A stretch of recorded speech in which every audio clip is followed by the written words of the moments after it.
Hello crew, I hope you guys are doing well. I'm gonna come to you and bring you kind of a new thing we're gonna do.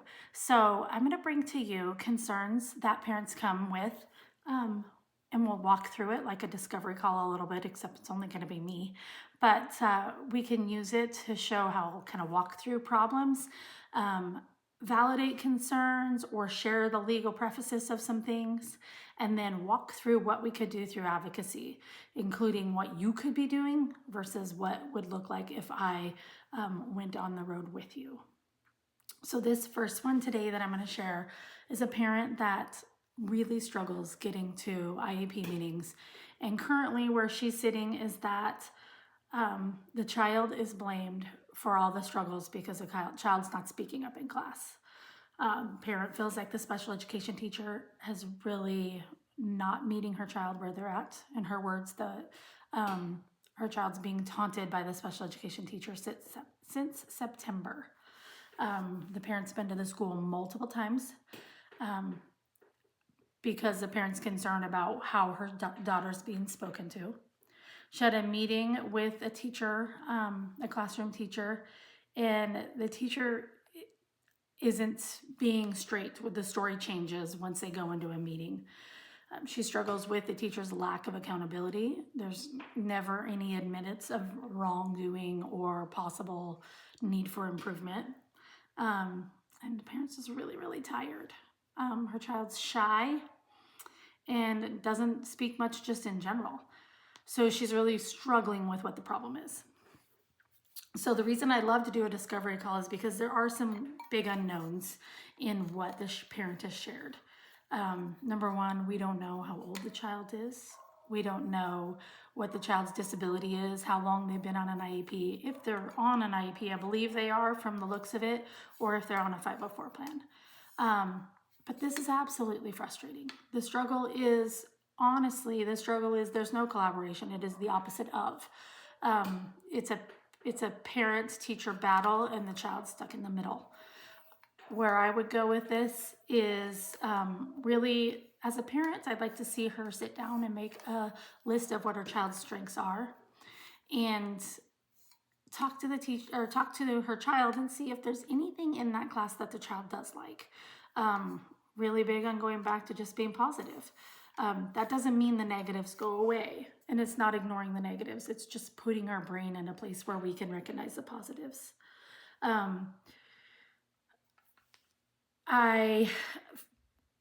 Part of the work that I encourage that we can be done through advocacy is really work on that frame of mind. If we go into it as a parent, confident and in control and not feeling defensive, we're able to redirect conversations appropriately to where the IEP should be supporting. So number one, is the IEP supporting the child? Does the child have a goal to advocate for themselves, to speak up, to be able to communicate with the teacher better, to share with the teacher when they understand something or when they don't understand something? What's in that IEP? If there's nothing in the IEP, it seems to me that it would be appropriate to amend the IEP and add some information about present levels and then add a goal in that area. So number one, we have to decide if it's in the IEP or not already. If it's not, let's figure out how to add it. If it is, then it's pretty easy.